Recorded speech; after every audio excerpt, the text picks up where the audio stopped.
Hey everyone, and welcome to Superhero Speak. I'm your host Dave, And John. and no JD yet. Uh, He'll show up. He's probably Eventually, dealing with a child or dog emergency or some such. or he's pooping. Or considering or you ever see 2012, the movie? The part where everybody just freezes from the polar from the super vortex. Yeah, that's probably like him right now because of I can't imagine that if we in Pennsylvania are getting into the single digits, my friend in Texas getting into single digits, that up where he is, it's not like negative 22 or something like that without the wind chill. Yeah, there's a good chance of that. Oh my goodness, gotta love those polar vortexes.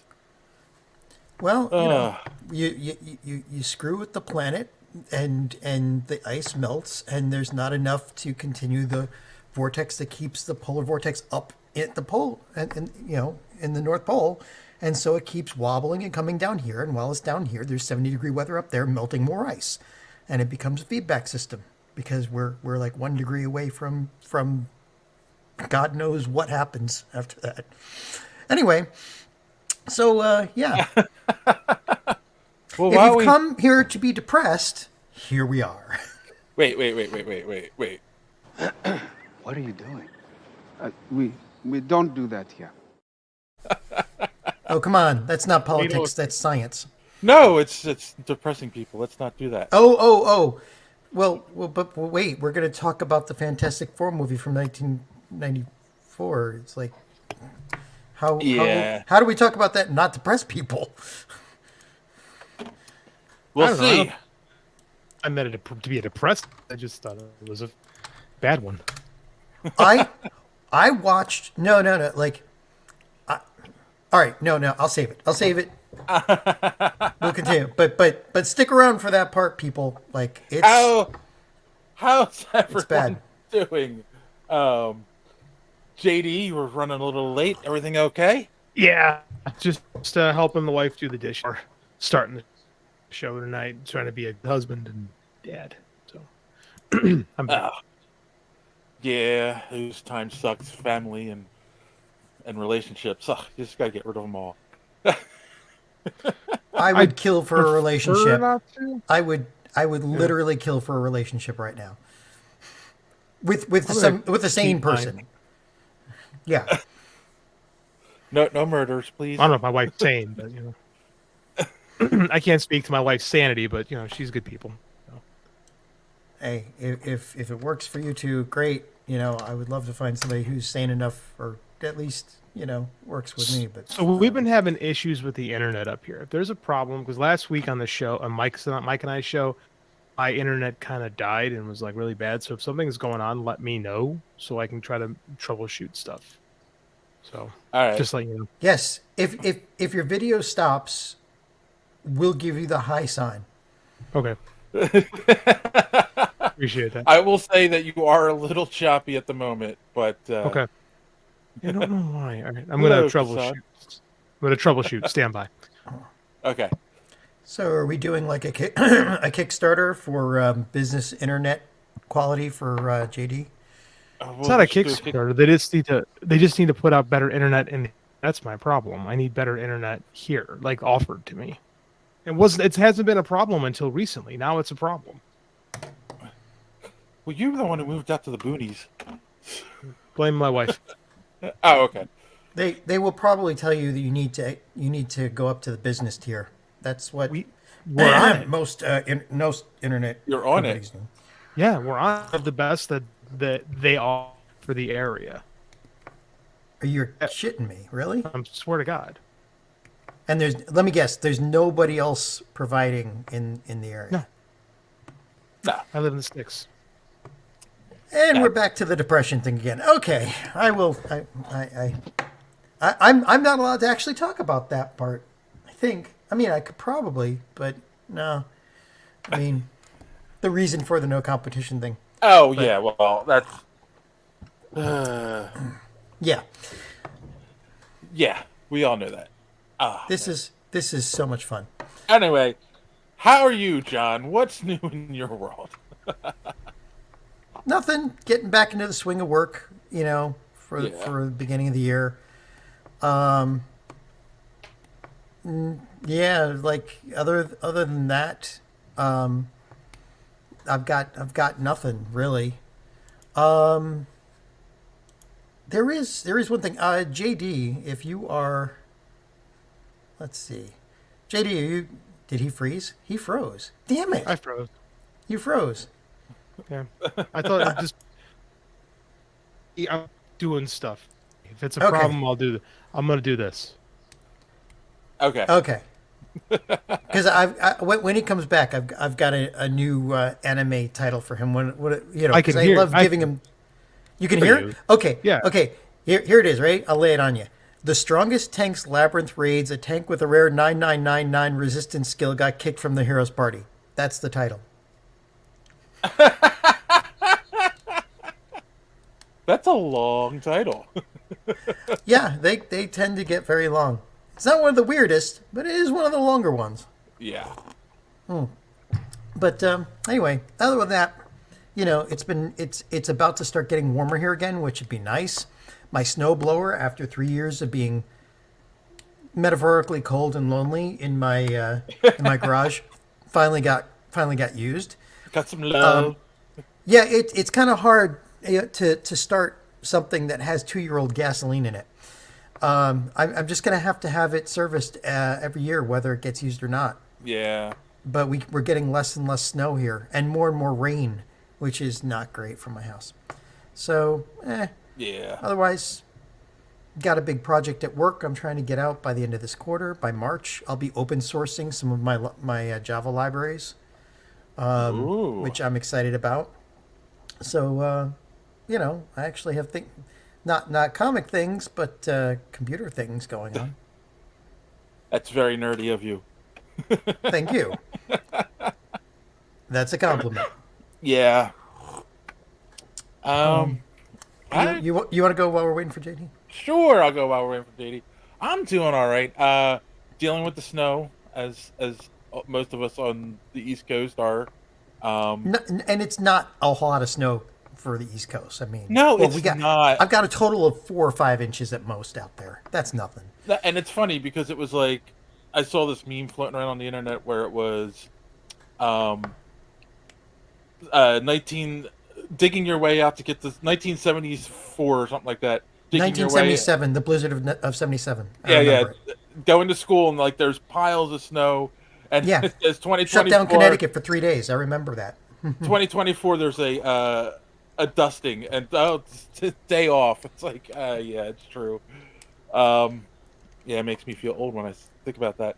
But yeah, oh, took the kids sledding today from Don.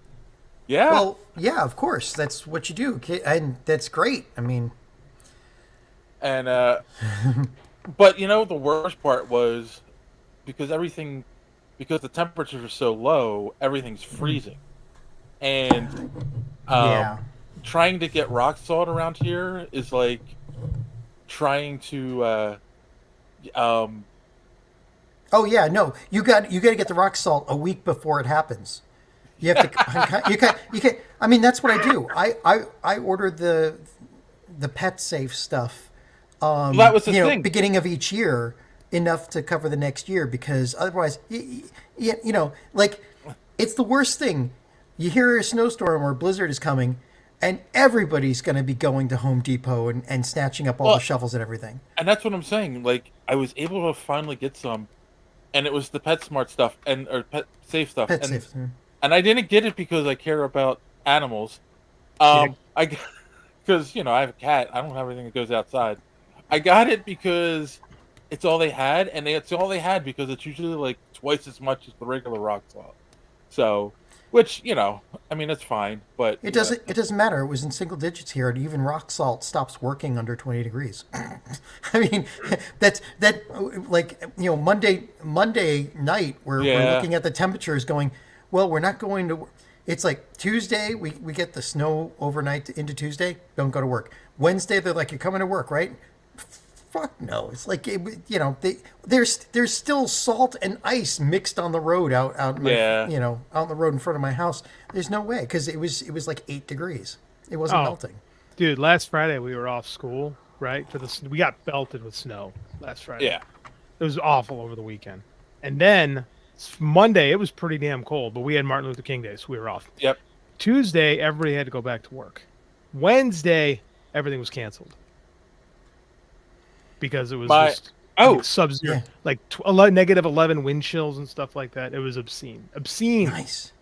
My You see that, and that's when you take the glass of water, you run outside, you throw it up, and you... We did that. I showed Andy that. It was pretty cool.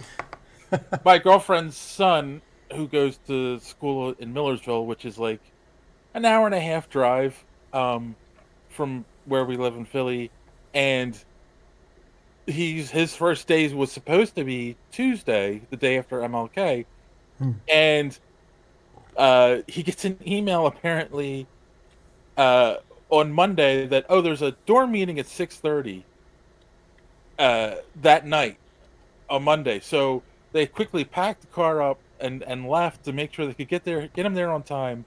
They get there.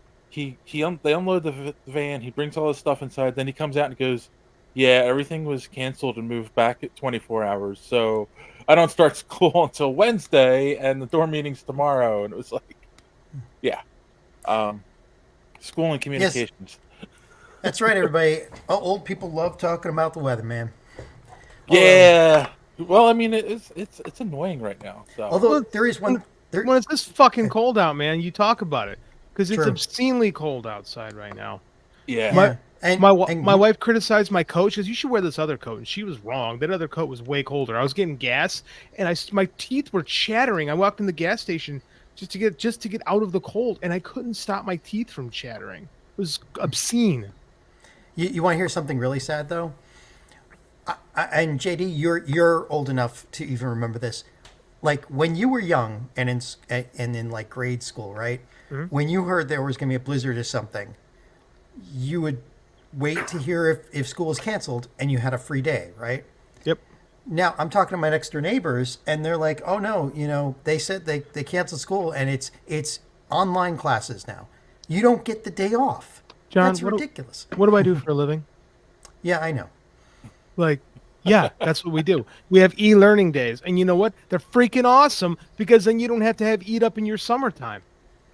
Like everyone says, "Oh, I want a day off school now." No, you don't. No, you don't. You want one more day of summer.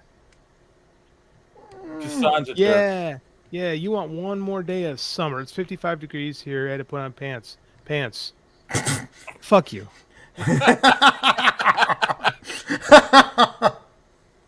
There's this meme going around where it's like, like Florida and then Connecticut and then Maine, and it's like, Florida when you're at 70 degrees, you put on a long sleeve shirt because it's too cold.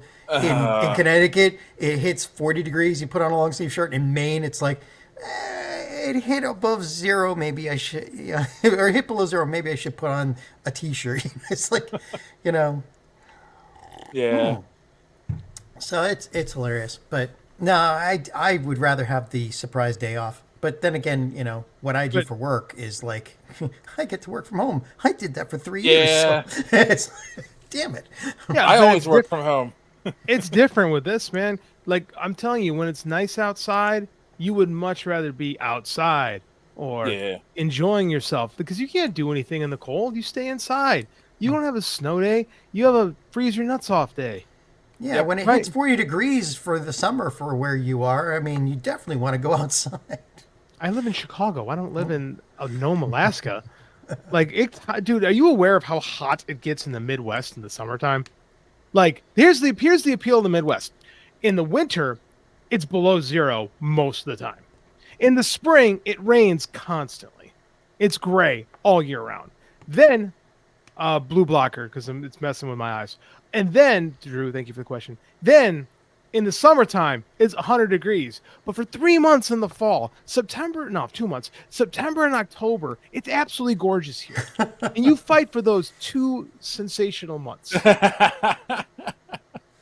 Yeah. I could see Nice. Yeah, I'm trying to Anything? wear the blue blocker. Drew asked a question: Is we wearing the Yeah. nice glasses? You wearing them for the blue? I do. I want to wear them because they're all this blue light into my face is not good. The problem, and I'm trying to be good about it. The problem is when I do this, like the There's a glare. reflection. Yeah. It looks Yeah, like you've got I really blue eyes, man.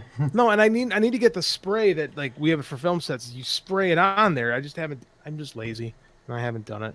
So Neat. instead, I'm gonna destroy my eyes and look at all this blue light. So, yay me! Don says, my work colleagues from Arizona brag about their weather. They also have giant tarantulas. I'll take the cold. Bro, my brother lives in Albuquerque now, and Albuquerque's not exactly not cold right now. But Yeah. like scorpions in their shoes are a legitimate problem. Is it in Yeah. Florida where it gets to a certain if the temperature goes down enough, it rains lizards because the lizards go dormant on the trees and they just fall off? Well, you're actually thinking about Florida conspiracy theories involving the lizard people. See, the problem with Florida, Oh. the problem true. with Florida is the crackers. Once you get over the cracker problem in Florida, then I guess you can survive. I Hey, hey, cannot. hey. Go ahead, hit the button. What are you doing? We don't do that here. I earned that one. So Yeah. I got hit with unsportsmanlike conduct at our conference tournament on Friday night, and I walked to the table and I made sure to spell my last name properly so they knew who I was. Because I got hit with a foul, just making No. sure. Kassan says, yes, that's, yes, they do. do. Iguana fall from the trees. Sometimes they die. That's sad. I can see that. I can see that when they hit the ground like that. Yeah. Iguanas are cool. One of my teammates in college had a pet iguana. Drew tarantulas never, and scorpions less awesome. I mean, as long yeah, as Drew says he's never seen tarantulas, but scorpions are a problem. Yeah. Yeah, no thanks. Scorpions! Scorpions! I'd rather deal with the cold than most of the other crap. I agree. Well, do you guys have Raining lizards? No. do you guys have tornadoes in Philadelphia, in Pennsylvania? we never used to. The East Coast never used to, but over the last 50 years, we've had more and more tornadoes. Yes. Wonder why. Well, they're a problem here in Illinois. I forgot to mention that about the summertime. In the spring, you could die from wind. Oh, that's right. You did have a tornado warning at one point. I remember you telling I us. get about lots. that. Yeah, tornado. but- I've kissed the floor in my basement numerous times since moving out to the country. It's wonderful. Yay. Brilliant. Okay. So, speaking of natural disasters, Well, you know what? Let's bring the mood up a little bit with the inappropriate joke of the week. So what did the why? one sagging boob say to the other sagging boob? Are they hanging? No, if we don't get some support soon, they're gonna think we're nuts. That's not bad. It's not bad. It's not good, but it's not bad. That's a bad dad joke. Maybe. Yes. It's a bad, inappropriate dad joke. That's the point. All right. Remarkably inappropriate. Yeah. Which is the point. We had a little bit of social media madness this week, guys. Like I said, natural disasters. Okay. Oh well, you know it's funny. I'm going to say this: we've been getting a lot of hits on our shorts on YouTube and on the TikTok. So we've been getting a lot of comments on stuff. So yeah, we're going to talk about some of that. First off, we talked about you made a comment last week, JD, about how Tony Stark was a third tier character, but Robert Downey Jr. was a star, right? Yeah. Mm-hmm. And then Stand by that. And then our good friend Chris said that he does not want Iron Man back, right? He doesn't want Tony to come back. I mean RDJ to come back. And we kind of all agreed with it. Well, we got some comments on that over on the YouTubes. We had Denzel Zemmer say the passing of Chadwick Boseman really messed up a lot of Marvel's planned stuff for the future. They were really breaking on creating a new Trinity with Black Panther, Captain Marvel, and Spider-Man. Didn't go well, and every read more. And every choice Disney has forced Marvel to go with is not going well. Can't blame Not them. about every choice, but a lot of them. Yeah. RDJ was known, but at the time, no one really knew about him. or rather, Bullshit. Bullshit. No, there's no Who wrote way. this? Bullshit. I'm This is calling Cap. That is Cap, sir. Different Man, 1878. Different liar, man. Everyone knew who Robert Downey Jr. was. The man won an Oscar for playing Charlie Chaplin in the early Yeah. 90s. Get Yeah. the fuck out of here. Or rather, we knew, but he kind of disappeared in the background. Well, no. That's Well, no, the tabloids were constantly talking about his substance drugs. abuse He was problems. he was in rehab for a couple years. He did stop working because he was unreliable in the early 2000s. and that's why they were able to make it cheaply in the first movie. No, it wasn't because he disappeared. It was because he was at a risk. Right. Kiss Kiss Right. Bang Bang was his return. That was in 2005. Shane Black, who went on to direct Iron Man 3. That was his movie, and that was like Robert Downey Jr.'s return to glory. Right? Because remember, the same year he plays Iron Man, he's also in Tropic Thunder. Yes. So he's already had a comeback at this point.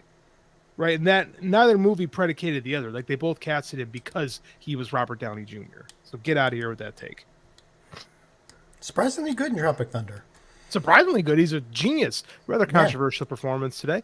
But Oh, yes. And- funny film. Can Nation 89 just said wrong on all angles. That was helpful. Okay. Yeah. Well, okay then. All right. Over on Instagrams, Sour Grapes said, Oh. I definitely want Iron Man back somehow. I was really sad that Stark died, even though it was for the greater good. RDJ was greater perfect for good. the role. He acts with his eyes. I'm sure at first he didn't know what the future held for him as Iron Man, but I'm also sure his heart was in it. Oh. Tim Jones, everybody. Tim Jones. Sour Grapes, available in finer newspapers across this great country. Did you hear Robert Downey Jr. recently claimed that the Iron Man movies are some of the best acting he's ever done, but because they're Iron Man movies, they don't get the critical love they deserve? I agree, by the way. I think he's great. Well, they pass over all of that. I mean, they pass over all of that. Even like Godzilla -1 is not going to get. They're not going to give that thing any awards. Should get. If it doesn't get the award for best special effects, there's a problem with Hollywood. Which is lots of problems with Hollywood, but yeah, it deserves it.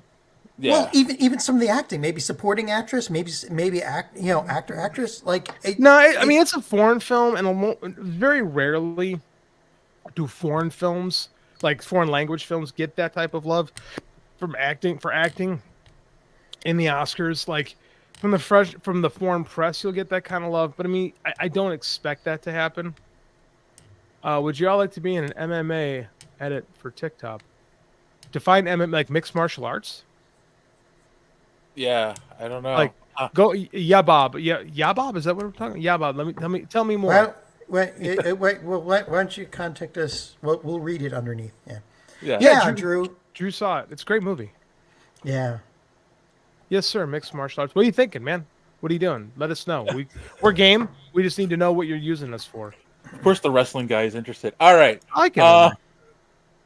Over on TikTok, Cryhawk said RDJ was infamous at the time, not famous. No, I don't think he was infamous. He was definitely not looked well upon. Hold on. We're not talking. Go continue. I'll stop talking.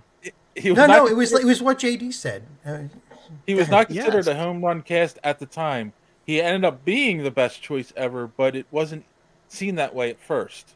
No, that's not true. That's not true. When the moment they casted Robert Downey Jr. as Iron Man, every nerd went, "Oh, I could see that." Yeah, because we had been following his substance abuse stuff. Right. We all went, "Oh yeah, Tony Stark." Yep, I'm in. Okay. Kind of like Chris Evans. Everyone wanted Channing Tatum as Cap. No. Evans got it. A bunch of doubt happened. Ended up being absolutely perfect for the role. Yeah, no one wanted Channing Tatum as Cap. I don't remember that conversation at all. In like 2000, Channing Tatum in like 2010. I don't remember that. No. And then Super Stud 42 said, "Get these bums off the air. RDJ's the only Iron Man." We didn't even talk about recasting him. We just said we didn't want him to come back. It would cheapen the. Thanks for listening, dude. All right. Bob. He said it's basically like talking about a fighter for 10, 20 seconds and a few clips of a fighter with some badass music. That sounds awesome, actually. And y'all three in, or only you, Olivia? It's Oliva, actually. My name's. You can call me JD. I don't like people calling me by my last name. It bothers me. But dude, hit me up. I'm interested. I love MMA. Yeah. So- In fact, the best thing to do These guys know. is These guys know. No, me, I could do it. hit him up on his Yeah, my X- Twitter X handle, account. my Yeah. X, formerly known as Twitter handle, is in my Cryon, I guess you call it. Yeah. Chiron. Yeah. Kion, whatever. Drew says, interestingly enough, everyone thought RDJ was good because of substance issues. The MCU didn't. You know what, Drew? You're right. 100%. Everyone just assumed they would do some kind of adaptation of Demon in a Bottle. In the bottle, And yeah. we all thought it was coming. And it never what we happened. got was him peeing in the armor in Iron Man 2.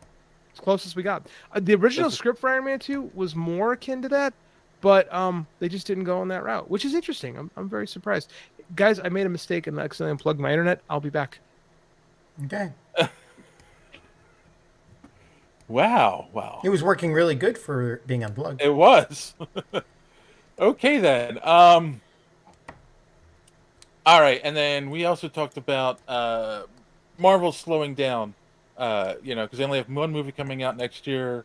That was actually JD's point, one of JD's points last week, and A brilliant one too. An absolutely brilliant point.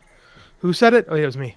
Ovo 4PFXO, yeah, okay, said Loki was such a good hit. It was ethereal, and gave off Eldritch horror vibes. Eldritch Horror vibes. Okay.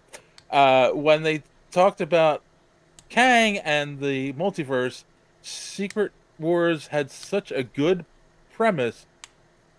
Shape-shifting aliens speaking trouble with this? geopolitical tensions in an attempt to assassinate us and seize power. Genius. But then Disney steps in and ruined the latter half of the series. The Marvels was a flop just because it's ass. To be fair, the Secret Invasion comic book series also had a tremendous premise, but failed to deliver. So a lot of it is just like, I don't know, man. I just don't think it's there. I think we think it should be there. Like it should be like a no-brainer, like Body Snatchers, right? It should be that, but it's never quite hit that level. Yeah, it didn't fail as bad as the TV series, but or the streaming series, but it still failed. Go ahead, JD. Yeah, Bob says, sorry, JD. It's actually a rather unknown Spanish-Canadian fighter called Luis Castro who had such a good fight in Amsterdam last month. Cool, man. So you just have to talk about pretending to know a lot about him and shit. Dude, I'm really good at pretending to talk. You should listen to our show more frequently. I'm really good at pretending that I know stuff and have seen things that I haven't. So, yeah. And I'll edit you into the edit. Sure. Cool, man. I'm whatever. I'm down. Keep me posted. Contact us through the normal channels. Talk to my agent, who would be me. Oh. I have a fool for a client. I have a fool for a client. Yes, you do. Yes. All right, and then someone on the show last week, who's not here, made a big stink about them not using the X-Men for 5 years. I think we all kind of were on board with that, but yes. And the first, this is over on TikTok. The first comment we got from Just Jack. It's almost like someone else owns the IP. No, Marvel has owned it for 5 years now, at least. Yep. So, yeah. And they knew when they were going to get it too. Well, they had a year at least before that they knew they were going to get it. So, right, plenty of time to plan at least. The issue is there have been like little rumors that have come out, but there's nothing. No plans have come out. Right, that's the whole thing. Like, it's like not using it. The only mention we've really got it in the original in the actual MCU is that Kamala Khan has been designated a mutant. Yeah. So, and they played the X-Men theme song from the 1990s when they said, oh, there's some kind of mutation, da, da, da, da, da. And then nothing. We've had nothing since then. Nothing. Ants Rule the World said. Have you read Revival? Sorry. There needs to be a full reset or a new line of films in a new universe or the side at least. On the side at least. I don't know. I don't know if I totally disagree with a full reset. Which isn't that the rumor that the Secret Wars movie that they're working on is going to be a soft reset of the MCU? Kinda. I don't know. There's people. Here's the thing. I don't think they know what the Secret Wars movie is going to be. Realistically speaking, It Yeah. keeps changing on them. well, Like things they keep having to make adjustments. things keep happening. So I would be Uh, surprised. I would be surprised if this is a crisis situation, right? Yeah. Like But I didn't mean it. I didn't mean the pun, but I'll take it. I'll steer into did take it. Yeah, no, take that. I'll take the W. Um, That worked on so many different levels. It did. It's pretty good. the big guy. Oh wow, the big guy's messaging us. I never really understood. SCP-343. I never really understood the whole X-Men versus human thing. Well, There's you a don't- guy swinging around New York City. You telling me people aren't okay with being born with superpowers? Well, first of all, the guy swinging around on the thing is a menace, sir. He's a menace. Yes. People don't like Spider-Man. Like I don't know. Like I don't really. This like saying, I just don't get this X-Men thing. Like that's the entire. That has been the entire concept of the 1963. Yabab says, all right, I'll say MMA question. Did you see Luis Castillo's comeback last Panther? And you say something like, yeah, man, Luis is such a good fighter. I've seen his fights on YouTube and shit, and it's always awesome. He came back after 2 years, dude. It's freaking crazy. Like that. See, I'm full of shit, man. You don't got to say it exactly. Well, I put my own spin on it, though. So, yeah, just wing it. Okay. I like this guy. He knows what he wants. I respect it. Wait, is he expecting you to do it now during our live stream? I think I just did it, and I'll take it. Well, there was a thing over his face, so come on, let's take two. All right. But no. Let me read the thing. Okay. Hey, MMA question. Did you guys see Luis Castle's comeback fight last month in Amsterdam? Dude, this bro was out for 2 whole years, and he has this huge comeback fight. I mean, that's freaking tremendous. I can't think of anything close to that. Maybe if Connor has a comeback, it'll be something similar to that. But until that happens, man, this Castle guy he's got it. Let me know if that works. I appreciate it. You can write a check courtesy of James Oliva and endorse it to me. That was fun. I like it. I have no scruples. Let's do that again. You don't. No, None. Not a single one. You would sell your youngest child. I only have the one. Well, he's your youngest price- and oldest. If the price is right.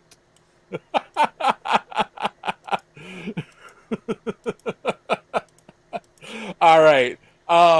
Yeah. I made sure to use the word bro, so it seemed more like realistic for an MMA fan. I was playing the role there. I'll make sure you leave your Twitch channel in the comments. Yeah, I'm Dave. Dave would appreciate that, actually. Yes. Thanks, man.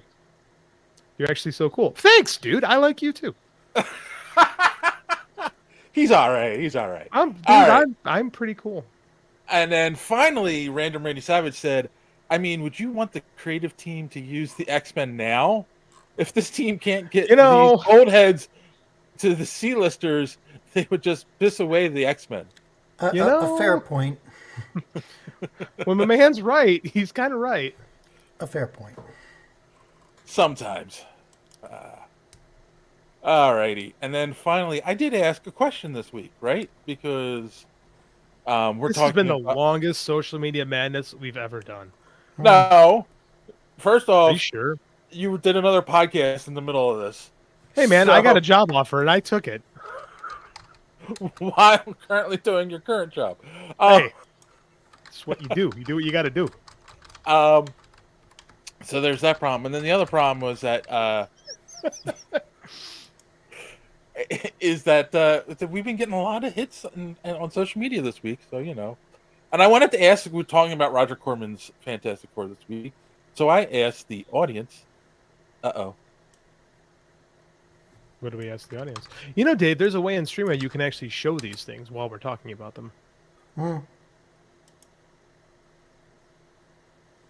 Duly noted. Drew says, I'll pull it up. Now one for Max. I was just watching Superman versus Batman on Max, bro, and it still holds up. Snyder versus Forever. Okay. Am I back? Drew. Yes, you're back. Drew. Bravo. I don't know what happened there. Oh my I don't goodness. All right, so I said we're talking about Roger Corman's Fantastic Four. I asked the audience what they want to see in an MCU Fantastic Four movie. I hope so. And Randy said over on Twitter, no origin story, just go into it. The first family has been silently fighting Inhumans after dissolving of S.H.I.E.L.D. But at the end there was we find it's not the MC universe, it was part of another universe. Sure. Okay. I don't hate that idea. It's a little convoluted. And then, of course, Don said, I want a good story that focuses on family. I also want the introduction of Doom. Don also said, I want the X-Men. Well, he's been saying That's what he meant. That's what he meant. He didn't say it. That's what he meant. He always wants the X-Men, though, doesn't he? I do, too, though. I also want the X-Men. It's about time we got them. That's the thing. Over on the Instagram, actors, I can't say much. I do want the original four family in some nice classic outfits. They should all be shown having a really strong bond with one another and really show that they are a family. Villain-wise, I would, of course, love to see Dr. Doom, not even as someone they fight, but show him and build him up for later on. I'm sorry, then that was Gene Thompson said that. Sounds like he wants the Fantastic Four. Yeah, I mean, that is the Fantastic Four, right? Like, I respect it. First of all, any character who is white in the comics will stay white. And any Dave, button. Hold on, I gotta read the whole comment first. Comics stay black. Oh dear. That's from CJ56DA, and our response to that, CJ, is simply, What are you doing? We don't do that here.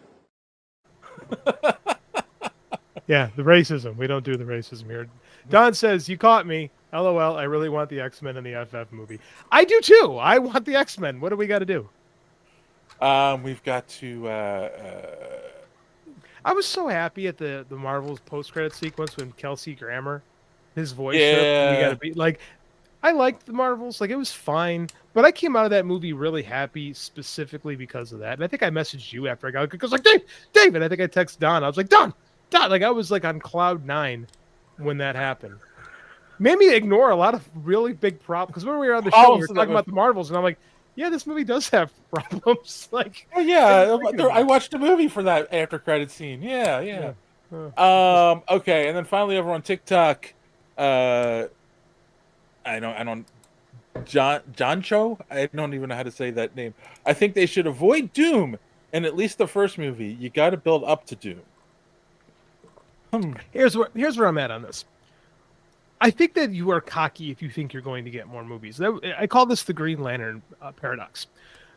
In the Green Lantern film, Jeff Johns, I mentioned this before on the show, Jeff Johns came out and said, we've got plans for the next 4 Green Lantern movies. And I remember thinking this, I was like, whoa, bro, let's do one right before we start counting our chickens. And then they threw everything but the kitchen sink at that movie to the point where they had Sinestro putting on the yellow power ring in the credit sequence. And I remember sitting there, and my friend goes, what the fuck does that mean? And So I'm we're like, still waiting for them to do the one right before they can do the other 4. right, so that's where I'm at. I'm like, you know what? You might only get one shot. Like, And take a swing. That's 8-Bit Ray says, for a good one to exist. That's what I'm saying. We haven't had good, like, the best Fantastic Four movie is probably Tim Story's first Fantastic Four movie, and it's like okay, it's not great, it's not terrible, but it's not great. Nata Lads, Nataladz said, canon accurate characters and not virtue signaling character swaps that are destroying the MCU. What is But that's what? too much to ask, I know. Um, Dudes, come on. Button. what was that? The button. Yeah, the button. button. We're here. For, What are you doing? We don't do that here. we're here for the stories, you know. More on 4chan. Underwatched. This is all on TikTok, man. Underwatched Well, 2 that said explains it. X-Men come to the MCU. Have you seen the end trailer to the Marvels? Yes. As a matter of fact, I have. Yeah, we just talked about that. Yeah, I actually thought about this, and maybe we'll talk about it more in when we get to our main topic. But I want to I would love to feel like a '50s sci-fi movie in a lot of ways. The Fantastic Four movie? Yeah, Yeah, I kind of agree with that. because I feel that was the inspiration of the original comic. You know, Well, yeah, for sure. The inspiration is like they basically so the Fantastic Four is essentially a redo of the Challengers of the Unknown, that's what I Right. say. The challenge of Kirby. the unknown. right? Yeah. And the Challengers of the Unknown are totally that 50s sci-fi trope. The Yeah. problem is how do you do that today? I don't have an answer for that because I mean, like if you had like the spirit of like Fantastic Voyage, you guys ever seen Fantastic Voyage? Yep. Yeah. The movie where they shrink Raquel Welch and a bunch of people and put them in a guy's body. Yes. Yes, not a bad movie. Inner Space is better, but not a bad movie. Did you guys see Inner Space? Yeah. Don't think Martin I have. Short. That is. Oh, I know. We're Yeah. watching next week for the show. It's a great movie. Oh no! Trust me on this one. It's a 1980s classic. All right. I hate when you guys shit on every time I suggest something. And I'll watch. No, I'll watch and that I'm one. I have always, not I'm shit on always anything yet. right when it comes to suggesting a movie. I have never led us in a bad direction. I didn't make us watch Ice Pirates. That wasn't my call. That's a classic. That's a fair point too. I didn't suggest the Roger Corman Fantastic Four. This was Hey. not my call. Hey, hold Hey. on. We mentioned this movie a lot on the show. I figured it was We do. time we finally did it. I So, can't argue. I could not argue with your logic. I'm just saying that was not my suggestion. And we're gonna go over why that movie is Drew, the be way more- it is. Drew, what are we So- talking about? Where can we watch what? What are we talking about here? yeah. What Pronouns, did pal. Hassan say? To consensus, I don't agree. I need Doom to win in the next movie, and then maybe lose in the third. We need formidable villains. I can't. There's a lot of truth to that. I don't disagree with that, but I don't think you do that with the FF. I don't know. Like- It always comes down to execution. Let's see what the execution looks like. Yeah. With the Fantastic Four, you get some wiggle room because, like Mark Waid put it best, at their core, the Fantastic Four are not superheroes; they're adventurers. Right. That's why I'm saying. You could do something. I mean, there's something there that could work. Could work. Yeah. All right. Well, that's it All right, for social Put media. a Bandits. bullet in this segment. And here's our good friend. If you want to know how you can follow us on social media, get more superhero speak, and follow some other great podcasts, here's our good friend Don to tell you more. You enjoying the show? Do you want to be part of Social Media Madness? Easy peasy. Head on over to superheroespeak.com. You'll find all the links to our social media. You'll find the show uploaded there as well. Comic reviews by Chris. You can even go in the archives and find old comic reviews by yours truly. Absolutely. So again, that's superheroespeak.com. Make sure and check that out. Make sure to engage on our social media. Speaking of social media, Superhero Speak is part of the Geek World All-Star Podcast Network. That podcast network includes great shows like the Pop Prison Power Podcast, Colt 45, Fans on Patrol, the Gorilla Brain Podcast, the So Wizard Podcast, and Superhero Speak. That's right. You go to the X-Men app, I mean the X app, hashtag GW All-Stars, and you will not be disappointed. And you might as well do it before that app is dead. Well, listen, now it's time to go back to the show, and I'm going to be looking to see if JD makes a comment about sex or doing something to a woman's anatomy to see if John gets flustered or beat red, while at the same time speaking with confidence and zeal when he's talking about Pinkie Pie, Rainbow Dash, and the rest of the My Little Pony crew. Back to the show. Dang, I My caught. Little Pony G4 is a great piece of work, man. It is an amazing show. Do not diss it, man. What the hell? I caught a stray making fun of John. What? Huh? That made me sound like a complete and total scuzzbag. Thanks, Don. I was gonna compliment your new commercial too. What the fuck? Damn. There. I finished my I He finished got my drink. both of you in one. I love it. Now, He said- I don't take any offense to that whatsoever. I do. I'm offended as all hell. I like the way I am. I don't mind the fact that I get a little flustered about that stuff. No, hold on. I'm not what he just professed me to be. What the? he said, I'm offended, sir. inside question mark whatever your suggestion. Oh, Inner Space. Yeah, great movie. Yeah. He wants to know where you Excellent. can watch it. Oh, HBO Max, I believe. Ah, there you go. Hey, our good friend James. I like Guys Pirates.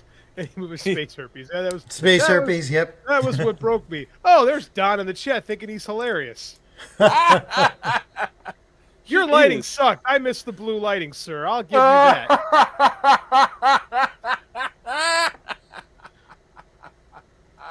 I love it. I love it. Oh, Don, My keep it shit's up. gonna be pissed. What? Nothing. Nothing. I'm out. You're out. You're out. You're done. Yeah. All right. Well, so you can collect yourself and calm down. Why don't we take a quick commercial break and we'll be right back with the news. Some podcasts are like this. I went to Japan and I shot with Hitomi. She's the one with the really big boobs, right? The huge natural Asa boobs. used to Asa would hype her up a lot. Yeah, Were but- you intimidated going into seeing these boobs? I wasn't intimidated. I was excited because this was my moment. Glennie, this was my This moment. is your moment to not be the biggest breasted queen in the video? No, this is my moment to finally have Hitomi to my face. People dream of this moment. I dreamt of this moment and my dream came true. How was it? It What was did you amazing. And some podcasts are like this. I don't take a shower. The only place I use soap would be my groin. You don't take a shower? Here's the thing. I don't take a traditional shower. I don't use soap. I don't use soap. Like, this hair has never been washed. The beard has never been washed. There's never been soap on my chest. We have well water. We have a lake. We jump in the lake. We get into a cold plunge. I don't pick out an outfit. My closet is just full of shorts. And by the way, the only reason why I dressed up today is because of you guys. You dressed up. I'm wearing my fanciest stuff. I'm wearing my fanciest watch. I noticed the watch. That's a good watch. I'm wearing my fanciest necklace. Here's the thing, like, I just gotta be me. Nobody can be me the way that I can be me. Nobody can be Graham the way Graham can be Graham. Nobody can be Jack the way Jack can be Jack. Same for you, Alex. But only one podcast is where you can get in-depth analysis like this. I love how when she asked him what he does, and like there was the most dated thing they could say. So I'm setting everything up for the 2000 Switch, and I was like, "Oh, nigga, I forgot Y2K was a thing." Everybody was so scared. Well, whatever sits. Yeah. When it goes to 99, we're gonna go back in time, and everything's gonna be all like, what? Gonna go back to zero. How about you just Zero. How about you just program two more numbers? You're like, where are we? Or just everyone just knows that it's not 1900 on account of computers exist. Well, they were worried that the computers would know the difference and they would freak the fuck Well, out, yeah, and then but it would they're be gonna- Skynet. Like they're gonna enslave us and put the black people back Yeah. and fucking just all right, well, back into your sheds. Like what the fuck? The fuck is going? You had your freedom too long. Now let's go. It's been Time for you all to pick cotton.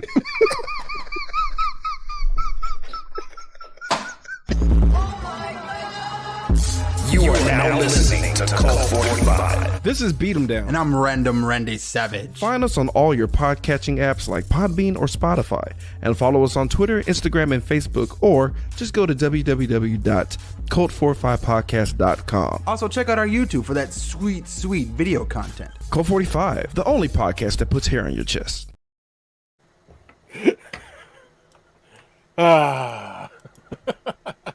Don has a lot to say here. Let's see. I knew you would There's a reason. think it was a side swipe.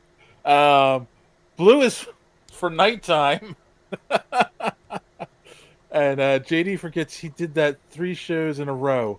Hence the birth of the joke. It was a gag. Just a gag. Dang, man. And you thought we were friends, you know? It's like, Let's go over the news. all right.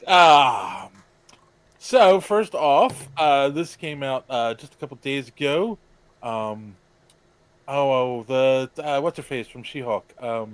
Tatiana Maslany said that She-Hulk season 2 is very unlikely. Yeah, no kidding. It was expensive and not popular. Exactly, that's what she said. That the show was so expensive to make that Disney was pretty much like, yeah, nah, that's good. We're good. So, yeah. Are we? I mean, we're not surprised. I don't think anyone disappointed. Not really. No, JD. I'm rather I haven't liked anything. Right. I'm Marvel TV hater. So like, who cares? That's honestly what I think. I think it was a bold choice. I really do. I think I praise him for trying She-Hulk. It just wasn't. Especially since it required a full-time CGI character. Yeah, here's the problem too. The real problem is Marvel's overabundance of CGI to the point where people are unionizing, right? Which is probably for the best. Thou doth protest too much. I'll give you something to protest. No, I think it's Marvel's over-reliance on CG to the point where they're unionizing and they're not doing good work. Yeah. Right? The problem is they're trying to crank out too much stuff. That's why Victoria Alonso's gone too. Big part of the reason. Like, she oversaw a lot of the VFX stuff, and there was a lot of bad blood there. I mean, it's just there's a lot going on. Like, I know, and I think people had an issue with all the fourth wall breaking. Yeah. And it was funny. I mean, like, look at this way. Fourth wall breaking is tough for a lot of people to wrap their head around. Like, the She-Hulk comic has never been like a top seller, and it's always been that. So it's always skewed a little. It's skewed to a more niche of a niche, right? So I mean, like, when you do that for a show, you're gonna attract that same niche of a niche. So, like, I get it. The funny thing is, this came on the heels of some rumors that came out that they were working on a She-Hulk movie. And so it's like, I was like, really? Would that work in a movie? I don't know. You know? No, it's like I said, niche of a niche. Like, the only place they could have tried it was in Disney Plus. And like, honest to God, I don't hate that they gave it an effort. I don't hate that they gave it a whirl. I think the problem is I think that it's too many episodes, right? If this was like if it was like 4, 5, I think it would have been better than these. Like, what was She-Hulk was like 8, right? I think so. It was half hours. Yeah, so it was like 8's a commitment. And that last episode was Santa. The last episode was kind of disappointing. I mean, kind of weird and disappointing. Be careful that Reb doesn't become your gimmick, JD. Yeah, no kidding. So working myself into a shoot, brother. Oh my goodness, JD. So yeah, no season 2 for She-Hulk. But Marvel is moving forward with Kang the Conqueror replacement. Coleman Domingo is rumored to be the front runner. Rumored to be the front runner, but there was an insider from Marvel who said they are doing a recast, but don't expect an announcement anytime soon. Yeah. This was over on X that he made this announcement. That's interesting because I've seen so many rumors about them about Doctor Doom taking over. Like, you know, even I think that's fan. That's new Rockstars. Here's the thing. I know, but it's you know, like if New Rockstars is covering it, maybe they heard something. I don't know. Like anything where you get an unconfirmed source, right? You got to take it all with a grain of salt. Like until I'm not talking about who. Yeah, but I'm not talking about who's got this covered. It's, but I mean, like any rumor, anyone that's sources say. Like I just spent, I don't know why, I just spent a good chunk of last evening reading about Taylor Swift and Travis Kelce's relationship. There's so many sources and so many conflicting stories. I have zero clue. I couldn't sleep. Like there's so many like quote unquote sources. So you just got to be careful when it comes to these unbiased sources because who's the source? Who's the source in Marvel? Like those people have so many tight NDAs. We aren't going to know anything because I'll be honest, I don't think they know what's going on. This was a really rough year. They're in the bunker right now trying to figure out what to do next because everything went good until it didn't. Right. The person that was reporting this, hold on, it's in the article. He works for Deadline, Justin Kroll, and he works for Deadline and he does a lot of reporting for Marvel. So I think that's why they're they're taking this one with a little more heft than.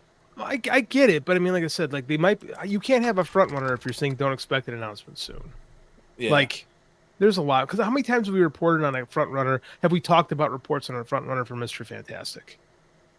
Right, we've had that conversation at least 3 or 4 times, and now another guy's coming up with it. Like, it was a show full of look at what we did instead of story. Yeah, you're right. They're on kill. It was like there was some stuff that I thought was kind of fun, but there was some. I don't know. I don't think there was enough material there.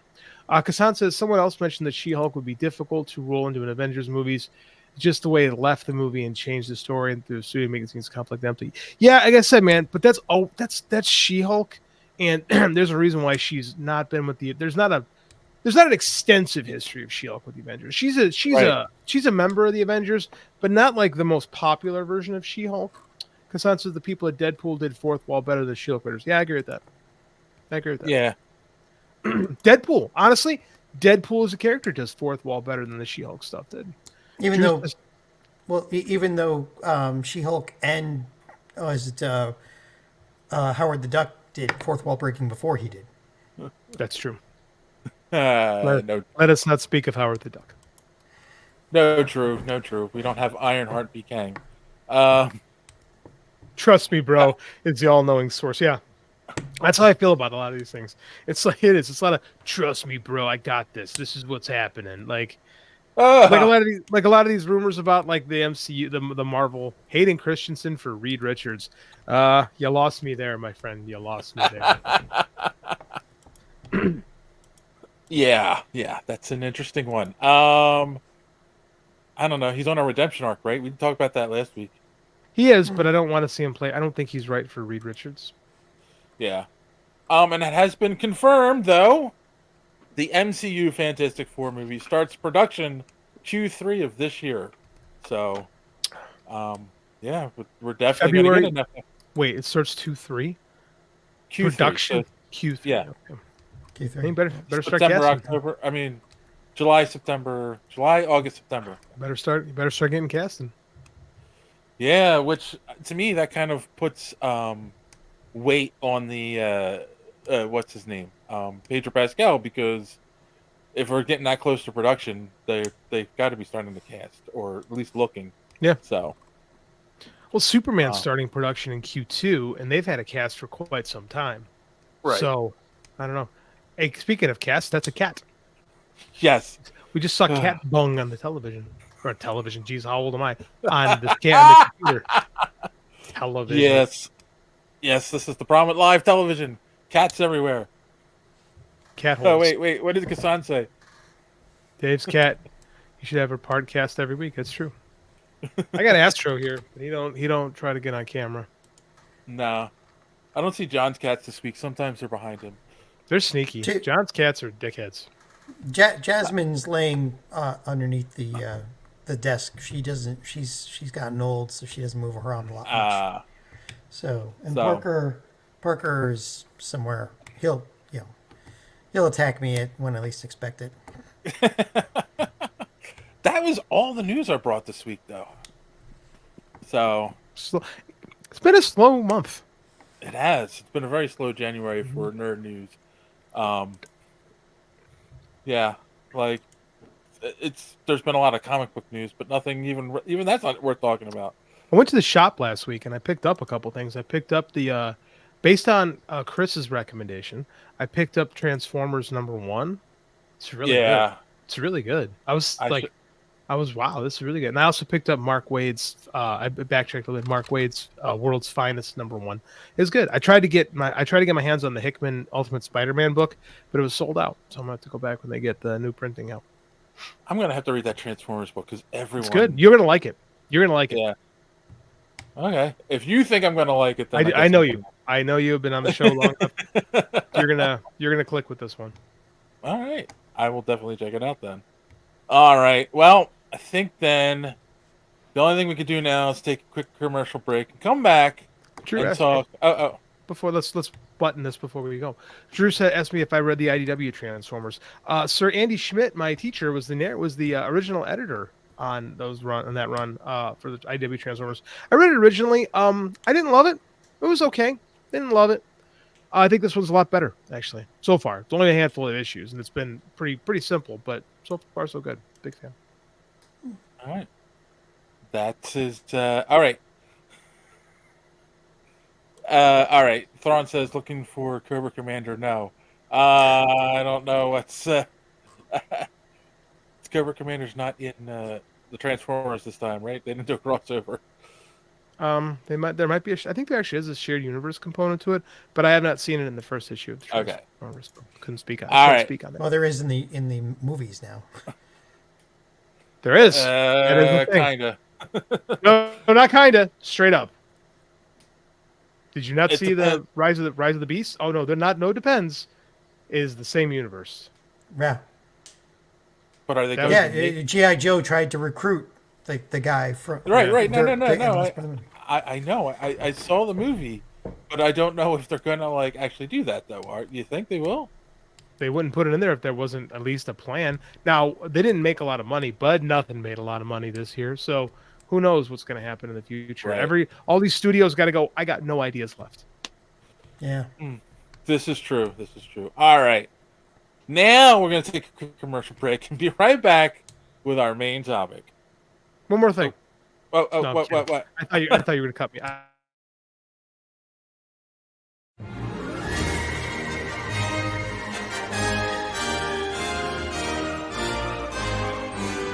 This is so wizarding.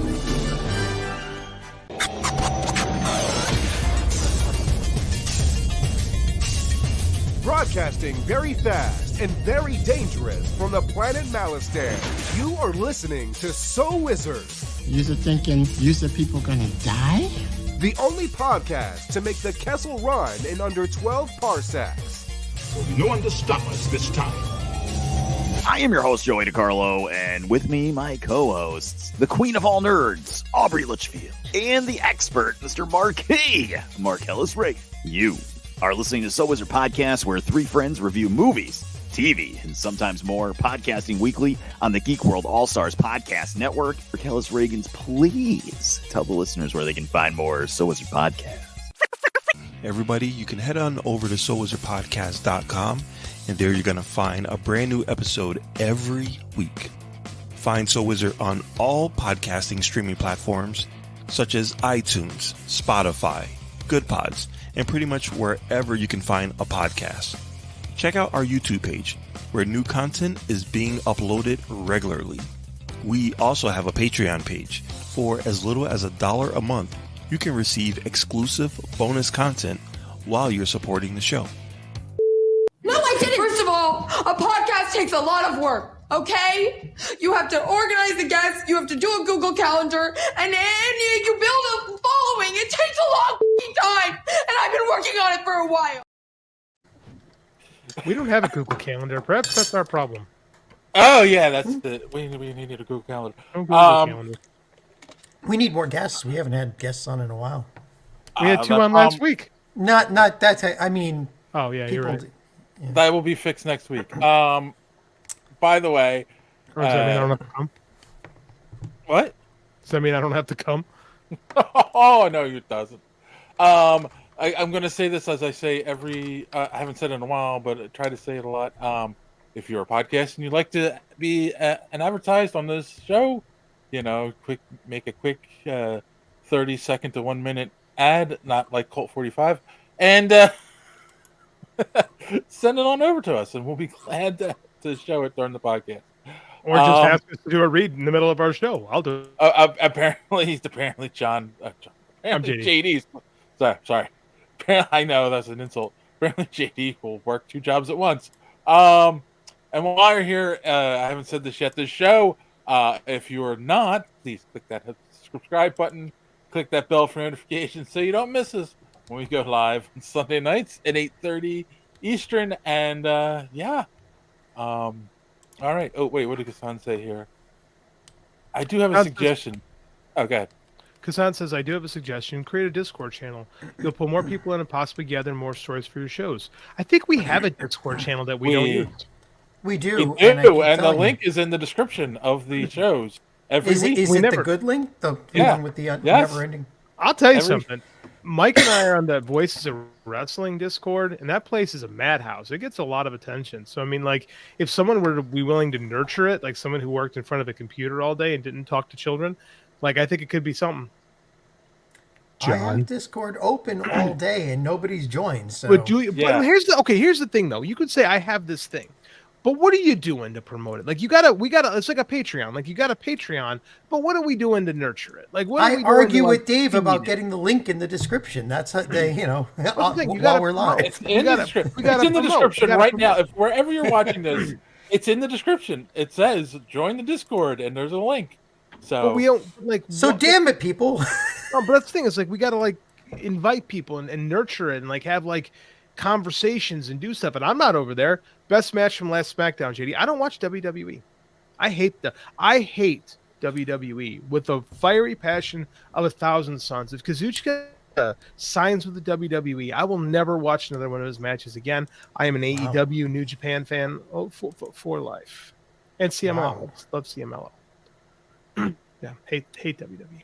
So, yeah, I think if we could, like, he's got a point. We could have a very healthy, fun Discord, but like, you got to water the grass. We got to like nurture it. I'm guilty of it too. I don't do shit. No, you don't. All right, I don't. That's part of the problem. I'm happy to nurture it. I'm like I said, I'm online all day, so all right, main topic time. Back in 1994, a movie was made that never came out, but got leaked. And of course, that's Fantastic Four, directed by Roger Corman. I don't think he actually directed. I think he just produced it, right? He co-produced. Yeah, he's not the actual director of this movie. Yeah, he co-produced. Yeah, it's just his production house. Oh, okay. Yeah, All right. directed by Oli Sasson. Yeah, exactly. Here's the problem with this movie. Here's the thing about this movie. This is an ash can film. You guys familiar with that phrase? Ash can. I know what an ash can is, but that's because I'm old. Yes. Well, it's a movie that's not meant to see the light of day. Correct. It's a movie meant to hold rights. Right, but nobody involved in the creation of this movie, even Roger Corman, knew it. By all accounts, didn't know until the very end. Mm-hmm. Because what was it? Eichinger, was it, or what was the name of the company? Damn it! I had all my notes here, and now they're gone. No, there was the company that held the rights didn't tell anybody that the region that they were letting Corman's production company do this because they needed a movie in order to keep the rights. And it was one disaster from another. And the problem, the thing is, if you watch the movie, you can see that all the actors and the director and yes, they all put their heart and soul into it. I mean, the composers put $6,000 of their own money towards an orchestra to do the score. The score sounds great. That's that's dumb. They could have done what James Cameron did and get a keyboard and knock out a score in their garage. Like there's in good 94. James Cameron did it in 84 with the Terminator. Yeah. Well, they were going whole hog. This thing was filmed in a condemned barn. Good. It was condemned. They got a cat to handle the rats. Yeah. It's a dump of a movie. Tells you enough of it. But it wasn't their fault. Like it was. It's not their fault they made a bad movie. What? No. They all think they made a good movie. They wish that post production hadn't been. Well, it was they weren't allowed to finish. They were never allowed to. There's a documentary called Doomed. If you watch that, they go through all the steps of what happened. And they weren't allowed to finish post-production. Madam Web, I'm convinced, is an ash can film. Madam Web is kind of like that. The difference between the ash can film and the Fantastic Web is the Fantastic Four was never meant to see the light of day.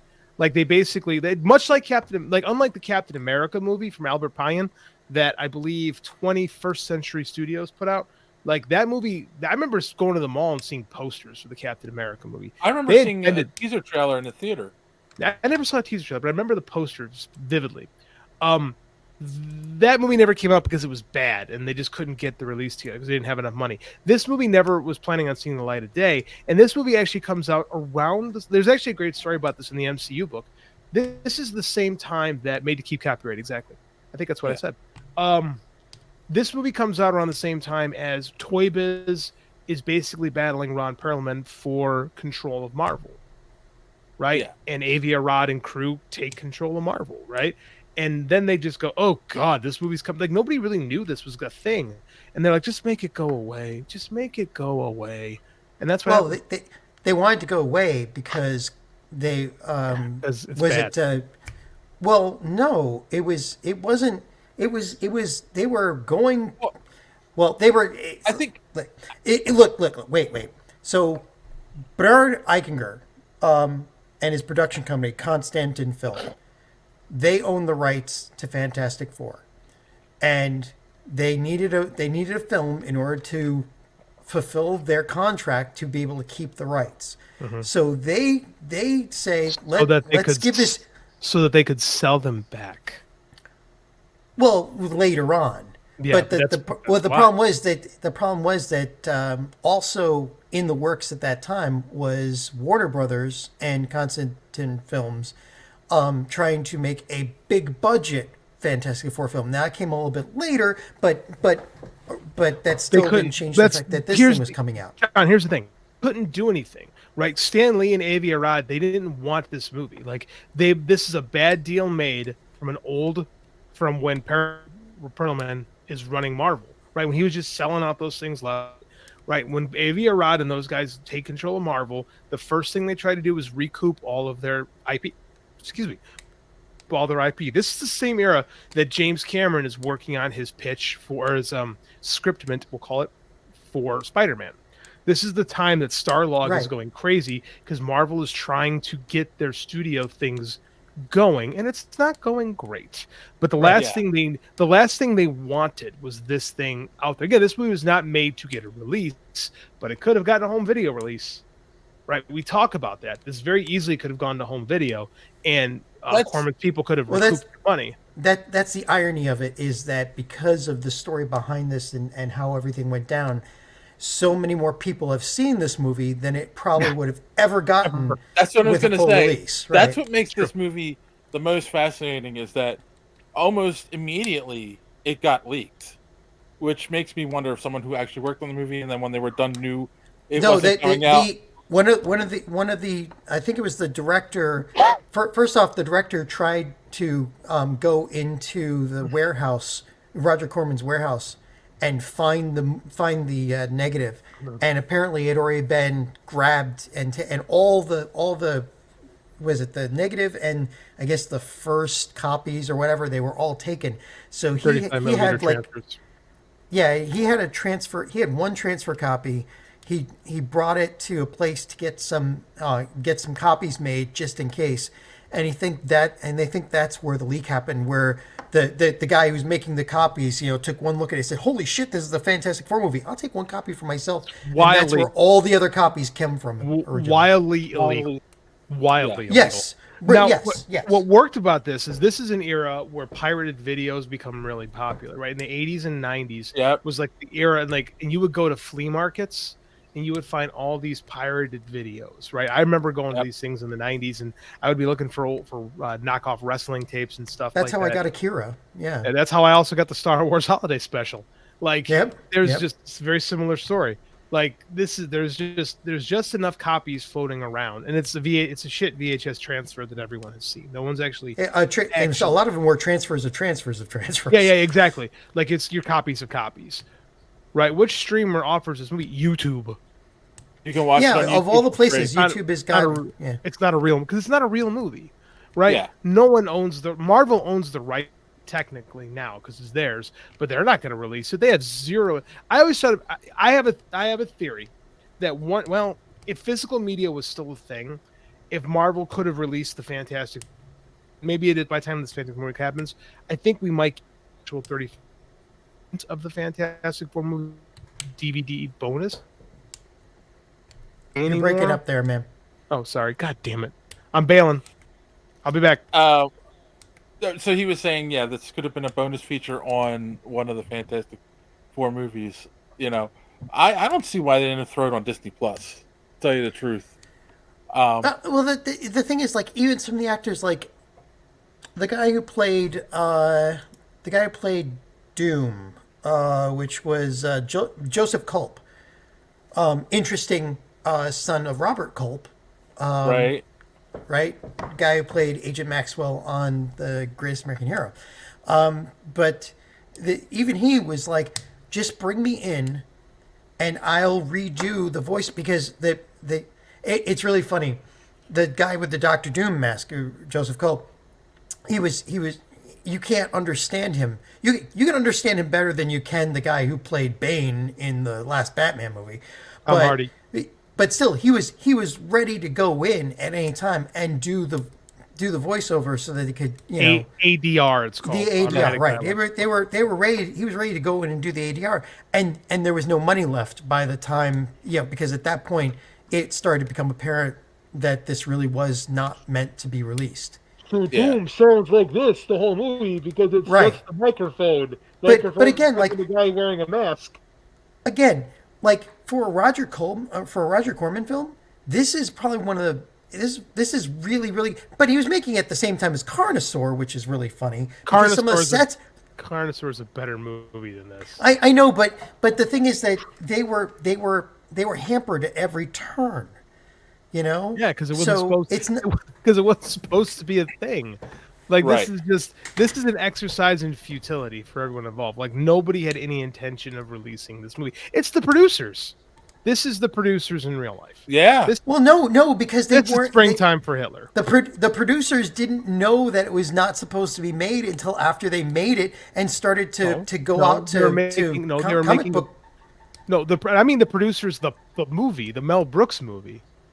Yeah, I know. Make something bad, like that's the right. But they weren't trying to make something. The only people that knew that they were trying to make something bad was Constant. Everybody else put their A game into it. That's the producers. Everyone was trying except the people that were in charge. That's why they went to jail.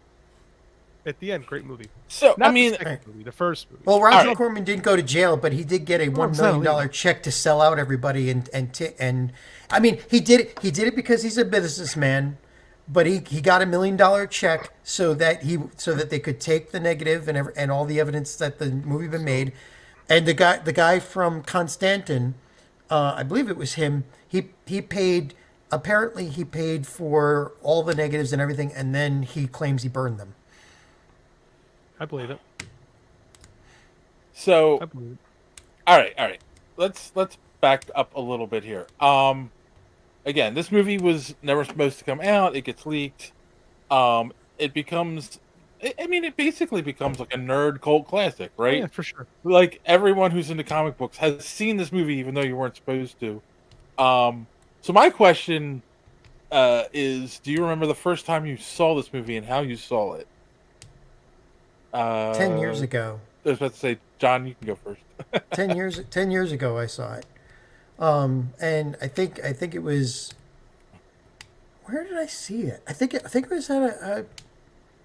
I have no idea. I might have run across it online. It must have been across it online because I know that there's a DVD out of it, which I am now going to track down. But no, yeah, I must have been online. I can't remember exactly where I saw it. It must have been back when I was doing like all those streaming. Illegal streaming places, Yeah. It was. I mean, I thought. I think it's the best representation of the Fantastic Four, of all the movies. Like, they didn't have Sue Storm have to take her clothes off just because she was played by Jessica Alba. They had.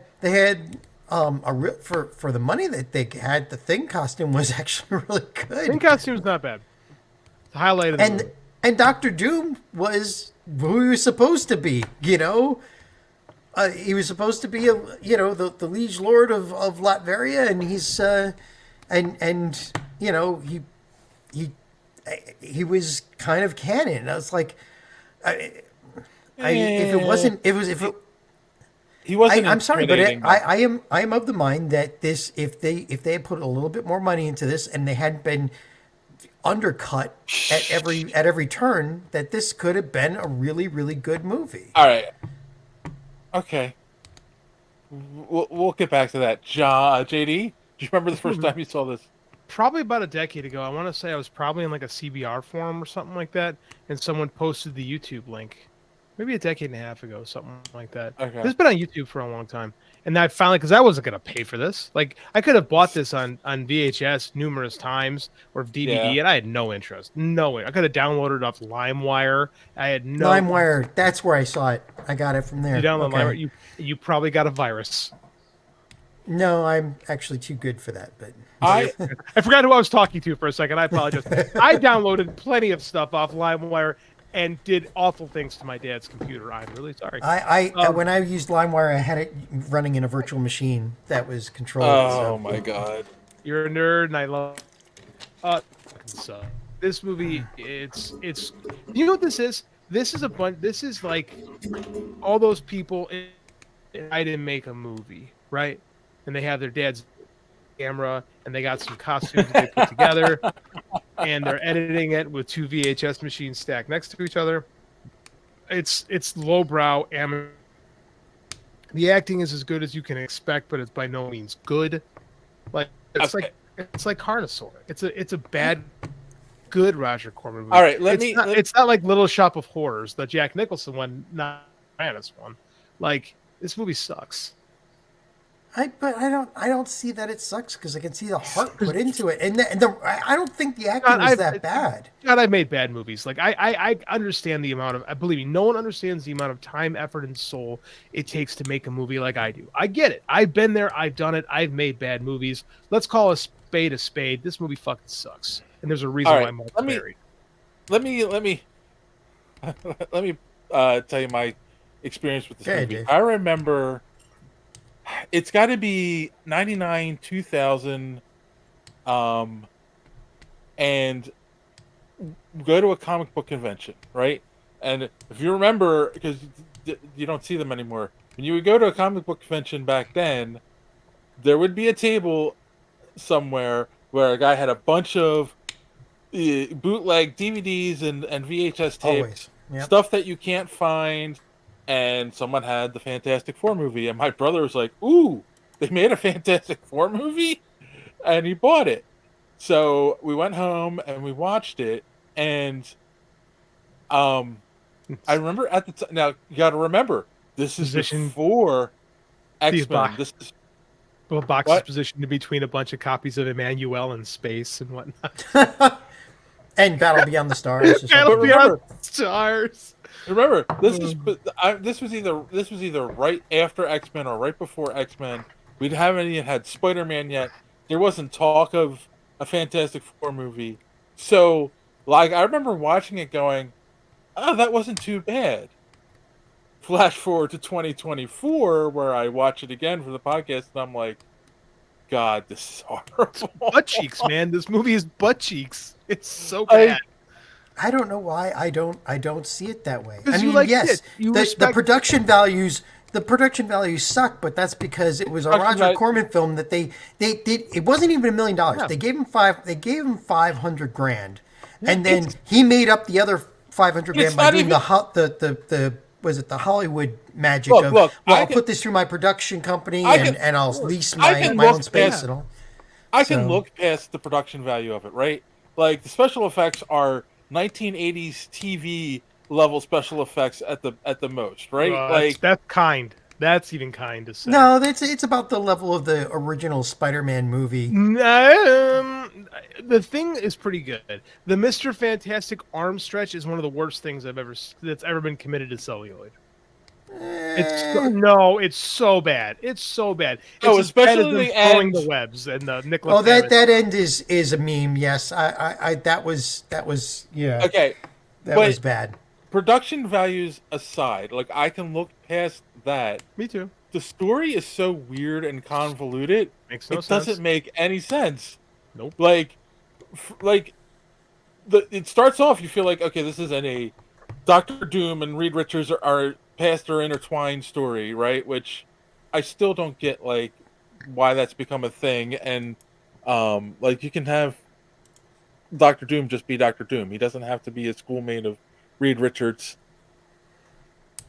episode of SNL level. Yeah. Okay. Yeah. Remember that first season of Saturday Night Live where Margot Kidder is the guest host and they have that cocktail party with all... This is a joke from the 70s, so if you don't get what I'm talking about, I understand. Go to YouTube Saturday Night Live and look this up. That's what this movie looks like. So, but then, like, and then we think they make it look like Victor dies, right? And it's also one of those things where they make it feel like a mystery. Is Victor and Doom the same? Like, is it two separate people? Anyone who's read a Fantastic Four comic knows it's the same person. And like, Victor Von Doom is Doctor Doom? Yes, not a mystery. Right. Yeah, that was kind of, because it took 15 minutes of actual screen time for him to figure out, hey, this is my old friend Victor Von Doom. I mean, Reed Richards, smartest man in the universe. Yeah, exactly. Yeah. Who was the for lack of better term, the leprechaun? He was supposed to be the mole. Was it Mole Man? Supposed to be Mole but Man. But they didn't have the rights, so they had to change it to something else. But that felt so thrown in. They didn't need that at all in this movie. Like, this was a first pass of the script that, like, did not get edited down to make a better You're movie. absolutely right. That's actually what happened. There were no rewrites on the script. Hey. So yeah, like, that's one of the biggest issues. Like, no one looked at the script and said, oh, let's do this, let's do that, because it wasn't meant to be a movie. I have a feeling that no one looked at the script ever. No, they looked at the script. They never did a rewrite. There was no money That's for a the thing. rewrite. Like, none of the actors went like, yeah, this script like doesn't make sense. Blows. Like, this movie doesn't. Calling it a movie is even a stretch. Like Mr. Fantastic. No, he doesn't even stretch. Here's my stretch. Like, this is just a terrible again, right? Look, keep blaming Roger Corman. I mean, like, I get it, but it's a bad movie. Like, I'm not blaming Roger Corman. I'm saying it was Roger. It's the same as if Uwe Boll was asked to make it. You know? Yeah, Uwe Boll makes bad movies. We make that joke all the time. Battlefield Earth stars some of the biggest stars of their generation. What a piece of shit. Yeah. Like, like, dude, it's hard to make art. I get it. It's really, really hard. This is not a good movie. Not even for kitsch value. This is worse than the Captain America movie with Matt Salinger. With rubber ears. With rubber ears. Yeah, I didn't know those were rubber ears until I was older, and people pointed out to me. And I still I think those rubber ears actually look decent. Like, this movie's I don't know. After I found that out, after I found out they were rubber ears and I watched it again, I'm like, now you can tell. I don't know. I always think they looked okay. I mean, like, you can't unsee them. Yeah. Yeah, maybe I have to look at it again. I believe me, I haven't watched that movie in decades. But I mean, I know for a fact the Captain America movie was better than this. The Punisher with Dolph Lundgren was better than this. The Punisher with Ray Stevenson was better than this. How about the Nick Fury with David Hasselhoff? I never saw that, so I can't speak to that. Okay. Nor the Generation X made-for-TV movie. The Doctor Strange made-for-TV movie. Better than this. Yeah, but those were all allowed to be finished. Those were all allowed to be finished. They never allowed to. The only reason we see what we see now, and the only reason it's as finished as it is because they were sneaking the tapes into studios while they were working on other movies and secretly working to finish this one. You can finish a piece of shit, and it can still be a piece of shit. Like, you could put lipstick on a pig, but you ain't gonna take it home to meet your mom. You're sitting there saying it wasn't finished. It wasn't really started. There was no real production value put into this from the beginning. There was no let's edit the script and make it a good script. Let's figure out what the set should look like. Let's get some good costumes on these people. It was just here's I'm sorry. I still think it is. I still think it is a better representation of the camaraderie between the members of Fantastic Four than any of these other movies that There have is come no out. relationship. All right, I'll between give you Ben the and Johnny Trank in this movie. I'll give you the Trank movie. Sure, it was better than the Trank movie. That movie was also terrible. The Tim Story, the original Tim Story Fantastic Four is significantly better than this, and that's not a good movie either. I will say this too about the production value though. I am shocked by the Thing costume in this, and Yeah, it that's feels actually like pretty good. It feels like it's a TMNT, like the same concept, right? So I'm wondering if the same company that made those costumes made Jim Henson? No, that was the Henson company that made those. Yeah, that's right. You're right. Believe me, they had nothing to do with this. But the people that did a kick-ass job on the. I'll say it up and down. The Thing costume in this looks way better than it has any right to. It doesn't look great, and but it looks better. It was Reeve Richards did it. Reeve Richards has done. Ironically enough. Yeah, a bunch of stuff. I have to imagine that they were hired for it and they didn't know it, and they were like, "Well, we're going to make this as the best we can because it's going to be a big most of the budget comic book movie." And that's what most of the budget went to was the costume, specifically all the servos and to make the face expressive. Yeah, I mean, it's technology that had existed since the 80s, like pioneered by guys like Rick Baker. I thought the Trank movie was an anti-drug ad. Yeah, fair. Yes, Brooke. Yeah, well, because you feel like you're on drugs watching it. So if you never want to feel that again. Brooke Davis, hey, thanks for commenting. You're unfamiliar to us. Do you guys know who this Brooke is? I don't know who Brooke is. No. Thanks for joining us. Appreciate it. We haven't seen you. Yes. Hope you come back again. The Trank movie sucks, by the way. You are 100% correct. And I think the Thing in that looks more. The Thing in this is far more comic accurate than the Thing in that. That is. Ugh. Well, I said about that movie. Yeah, and it's funny. Same thing with Dr. Doom. Dr. Doom was more canon than. That's also the first. The Trank one is the first CG thing, which should have been the easiest to make comic accurate, and in comparison. And yet here we are. Yeah. We're never going to review that movie. I don't think we reviewed that movie when it came out, did we? I apparently forget everything we review. We didn't review the Fantastic Four on this show, did we? I hope not. I think I was on the show at the time. Maybe I'm wrong. That was so horrible, that one. Oh my god. All right. Well, I'll look it up while you guys are talking. Someone go back. This movie, John. I respect your love. Like I like that you respect the effort that was put into this. Right. I respect you for having that love and you seeing through it because there's but at the same time, I just think it's a really bad movie. There's a documentary also on YouTube called Doomed: The Untold Story of Roger Corman's The Fantastic Four. And the channel that you want, and Dave, I sent the link. Maybe we can add the link to the description here because the channel is Popcorn Flicks. Because there's a couple of copies of it around, or a lot of people that are using that title. But Popcorn Flicks is the channel that has the actual full, hour and 24 minutes of this documentary. And it makes you feel sad for these people that what they went through making this movie, and then how they got surprised, how they got stabbed in the back at the end. That's Hollywood, though, man. This isn't the only time it's ever happened. These people. Here's the deal. I don't feel bad for these people. They all got paid, right? Yeah, they got paid, but they spent the entire time making this movie thinking this is our big break. We're going to get recognition. There comes a point where you're lying to yourself. Right? If you look around and you see what you're making, you think that this is going to be my big break, you are lying to yourself. There's no way those people who are working on this movie truly believe, man, this is going to rival Tim Burton's Batman. Well, no, not rival Tim Burton's Batman. But it was the Fantastic Four. It's but that's what you're comparing it to in the era. We're talking 1994. We're not talking 1984. We're talking 1994. So I mean, you're competing with Batman. You're competing with Teenage Mutant Ninja Turtles. At this point, be figured out, it would be a while before it was figured out again. This is definitely a fallow period. Don't get me wrong. But there's no way those people showed up for work every day looking at popcorn glued to some cardboard and thought, this is it, baby. Actually, it was No, I don't Dixie buy Cups staple gun to foam outlines on the walls. But That's what I'm saying. You're right. That is what it is. But I mean, that's like you don't.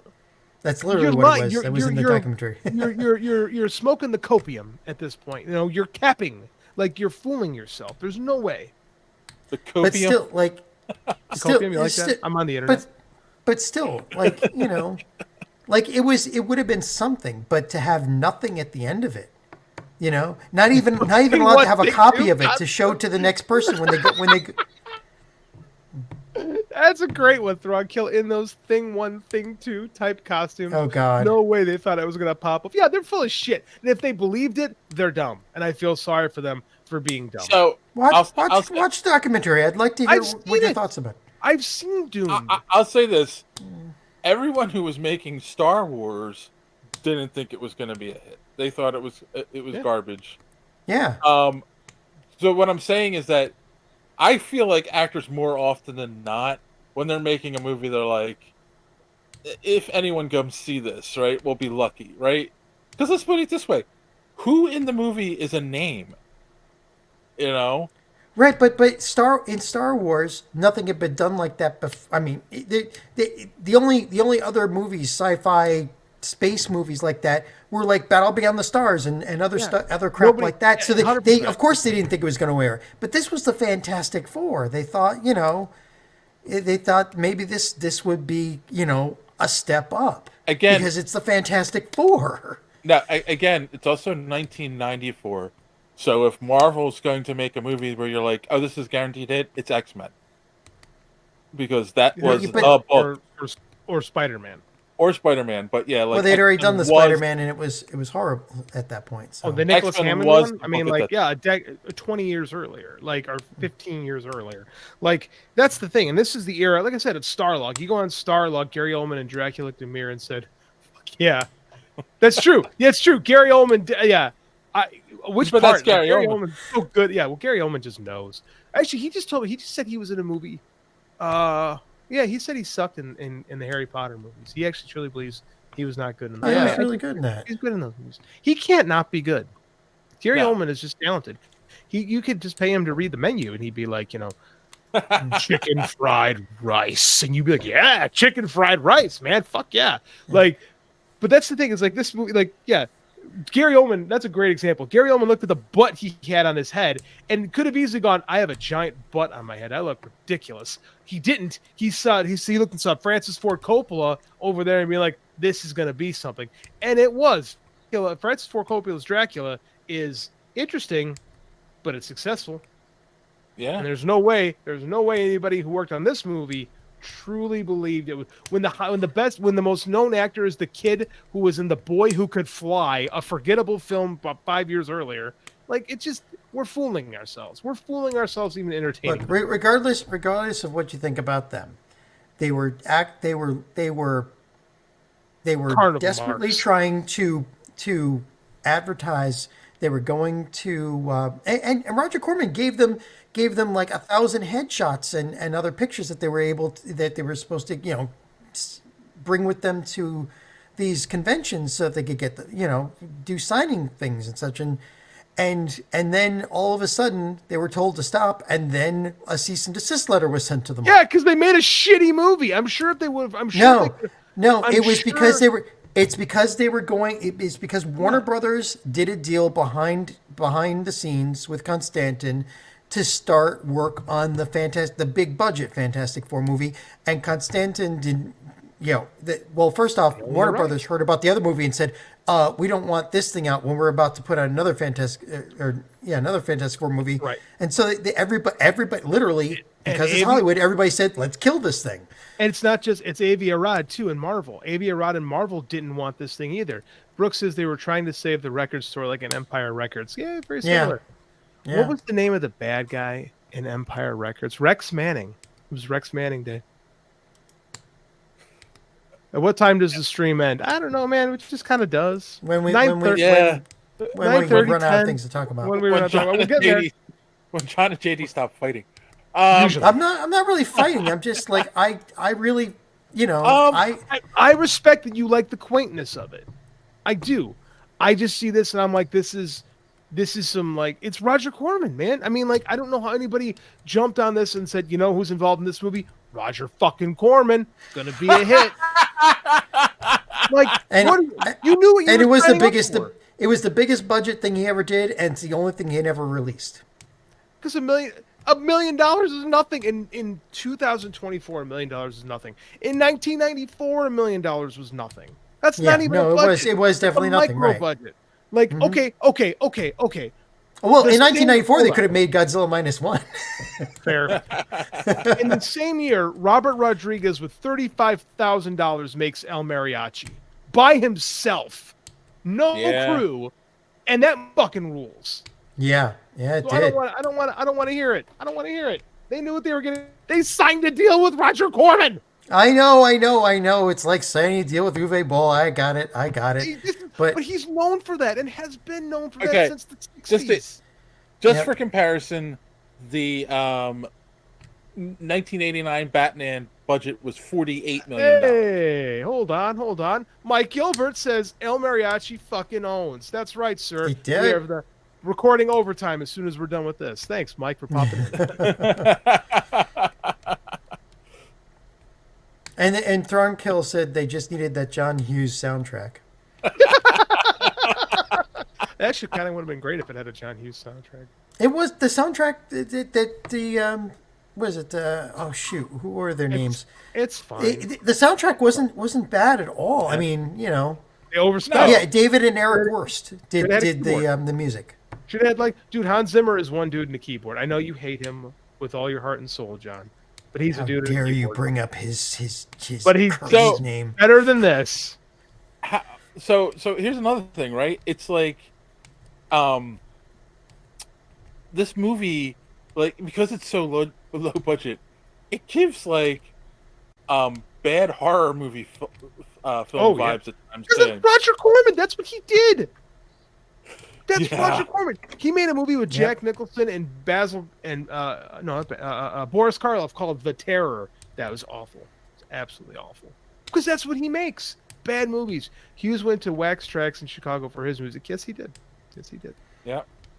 So, yeah, I mean, I don't know. I really don't know what to say. Like, I do. It sucks.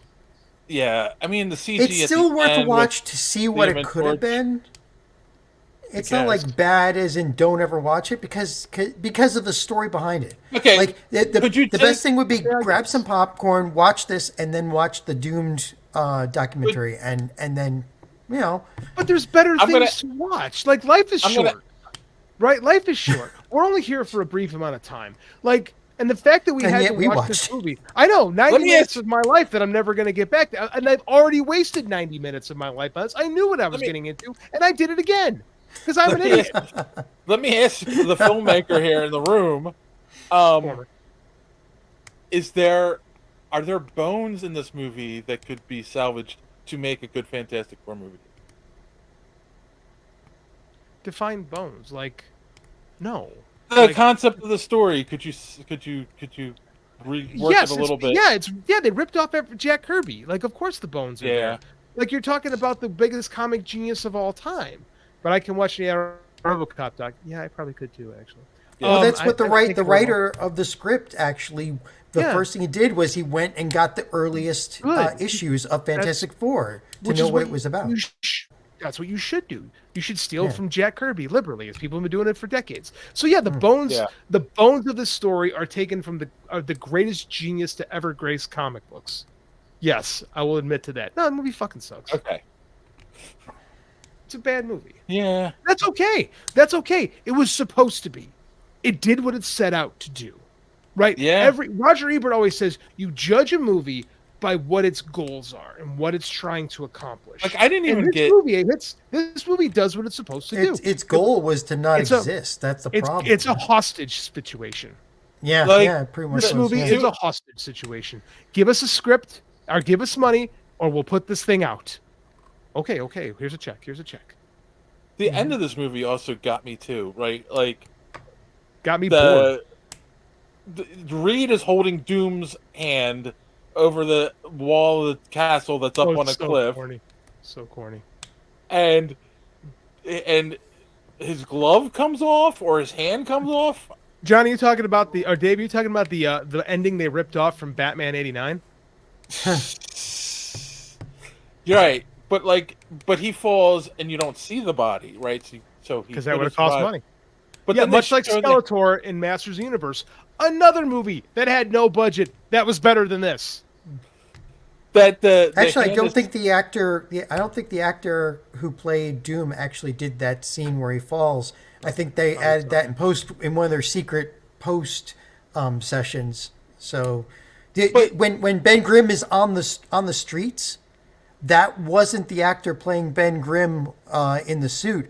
That was I think it was the director who did that because they wanted to add that scene in and they hadn't gotten it in before the plug was pulled.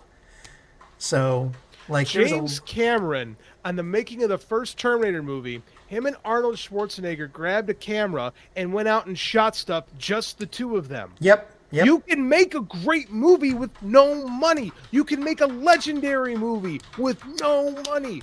Just with the sheer force of will and talent. It can be done, this movie. Well, except when one of your characters stretches and another one sets the himself Terminator on fire. is a robot. Yeah, but practical effects cost less than trying to set an entire person on fire with early 1994 CGI, which there's another story. The original guy that they got to do the special effects turned out he had totally lied on his resume. Well, gosh, and so they John, finally it's almost like they didn't plan on actually making this movie. I know. So they finally got somebody else to help out who helped out with their own money and they did what they could with it. So what I was trying to get at was the glove is sitting there at the end, and then the fingers start moving, and it's like, when is that ever a thing with Dr. Doom? Like, it's not. Right, it's like the end of Masters of the Universe, the post credit for Masters of the Universe. Skeletor pops and goes, "I'll be back." Yeah. And then we fast forward to a wedding between Stu and Reed, which yes, they get married in the comics, but in this movie, there's nothing to build a relationship on to get married. There's also no chemistry between the two of them. No, they seem like business acquaintances. I don't think that's true at all. Rebecca Staub, the woman who played Sue Storm, she actually had a crush on Alex Hyde White, the guy who played Reed Richards, and you can kind of see that in some of the scenes. Sure, okay, I get that she was into him. At any point, do they feel like there's sexual tension? Do you feel like they could be a couple? If you didn't have a background in the Fantastic Four, would you know that these two were going to get married? No, they got married because the script said they have to get married. Well, you saw that one. They're married in the comic. You saw that one scene where Sue Storm was young. Yeah, back when Doom got killed, so to speak. Like 10 years ago? Let's not go into the creepy elements of the Reed-Stu Storm relationship. Okay, right. Which is actually part of the actual canon. But yeah, anyway. I know. I'm not arguing with you. That's true. It is, but yeah. Right. Yeah, I know. But the thing is that they did show that she'd always had a crush on him. Like, they did what they could with the script they were given, and it did like set that up. Like Pi, like Darren Aronofsky's Pi? Like The Life of Pi? What are you talking about? Darren Aronofsky made that movie called Pi. I remember that being pretty big. Thronkill, hey, good at the molecular level. Like, let's get hitched. I mean, honestly, that is something Reed Richards would say. So if that was a line in this, yes. I would appreciate that. Oh God, let's just stick a bullet. Let's just stick a fork in this. Yeah. No, let's stick a bullet in it. Yeah, stick a bullet doesn't make sense. That's my no, it doesn't. It's a little too violent for us, I think. Just shove the bullet in this thing. Well, I mean, again, like if you're interested in the history, watch this movie and then watch the Doomed documentary. If you're interested in good low budget filmmaking, watch El Mariachi. That's what I'll say. If you want to see what a good movie, I will say this: budget, watch El Mariachi. You don't have to pay for it. I'd say watch El Mariachi too. I second that. I'll say this: you don't have to pay for it. No. If you've never seen it, you have a sick curiosity about it at this point. We could play it right now. We could have been playing the movie during this entire podcast, and no one would have. That's right. There would have been no copyright strikes. We could have done that. Probably should have. Would have made for a more interesting show, visually speaking. Yeah. That's MST3K with the three of us in the front row watching the movie. We tried to do that with Justice League, and it didn't work because we were all like, "Oh, this isn't terrible." Well, that's because we didn't. Well, we also didn't like blur out the. No. Yes, and then when we put the audio, and this is before we were video podcast, but we put the audio on YouTube, and we got a copyright strike for that. Well, I know how to fix that. We kind of earned that one in that case, yeah. A little bit. If you hate yourself and you've got an hour and a half to kill, it's on YouTube. Roger Corman's Fantastic Four. Look it up. And yeah, you're not welcome. hard to find. And just remember that the graininess of it isn't because it's 1994. The graininess of it is because that what you're seeing is a copy of a copy of a copy of a VHS tape. Like there are copies of the original promotional what do you call it, trailer out there, and you can see that it's way better quality because that's the original trailer from the negatives. The 35 millimeter print, assuming they shot on 35, they might have shot on 16. The 35 millimeter print would have looked better than that. Would have looked better than what you see on. They shot on someone's handy cam. I mean, come on. No, it didn't. It might have been shot on Super 16. It might not have been shot on 35. Actually, in the documentary, they mentioned it, but I didn't stick to me because I don't know anything about film. But I don't remember. I don't remember. I've seen. It's been a long time since I've seen the documentary, so I don't remember if it was shot on 35 or if it was actually shot on Super 16. A lot of budget movies in that era were shot on Super 16. El Mariachi was shot on Super 16 and looks better than this. Continue. And if you, and I agree with John, you should watch the documentary just to get an idea of how unscrupulous Hollywood can be. Yeah. Dave, Dave, there's an excellent question. Hope to see what your next show will be about. Me too. What is our next show going to be about? We never reviewed What If, but... Yeah, there's a reason for that. Next week, we will have a guest, Carissa Grant, creator of Redemption. She's been on the show before. I did an interview with her separate, but she said she wanted to come on the show proper, so she will be with us next week. We'll be talking Redemption and some other stuff. I don't know if we'll have a main topic or not, or if we'll just talk her book. So, yeah. See, now you took away what I was going to say at the end of the show. So let's put the people asked, man. The people asked. Yeah. You're right. I think in 2 weeks we should review Inner Space. Let's watch a good movie from the 1980s with good special effects. Dante. I mean, but it's not. It's not kind of comic booky. I mean, I talked to the Neverending Story a couple months ago. True. And all right, ruled. fair enough. You made me watch Ice Pirates. I'll never forgive that. All right, fair game. Love you too, JD. All right, let's go around the room and tell me, what did you learn on the podcast this week? Or do you have any recommendations? And JD, you can go first. Don's a dick. That's what I learned. And I get careful what you wish for. I said, man, I miss Don. I want to get Don back. Don gets back and buries me 6 feet under. First show. My friend. I know I felt seen by him, but you know. I also learned that John has a remarkably good heart and is far more forgiving than I even realized. You know, I respect that. I respect so much that you were willing to give this movie a pass because you see potential in what it could be. Most people can't do that. I am one of those people. I can also not do that. So. All right. And then recommendation, watch Inner Space. Go watch Inner Space. Martin Short, Dennis Quaid, Meg Ryan. All right. Directed by Joe Dante. It was his follow-up to Gremlins. John?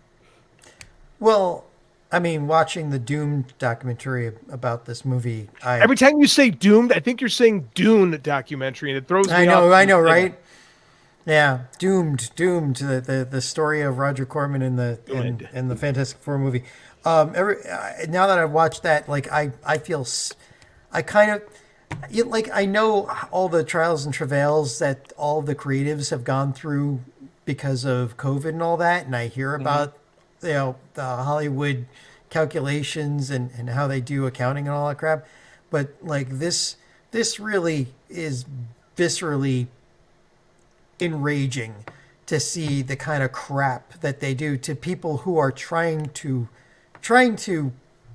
execute their craft and do it as well as they can, and only to find out that the machinations of the people above them are just shitting on them. It's just, it pisses me off, like even so that this movie wasn't really that great. It could have been better. It could have been a lot better if it hadn't been doomed from the start.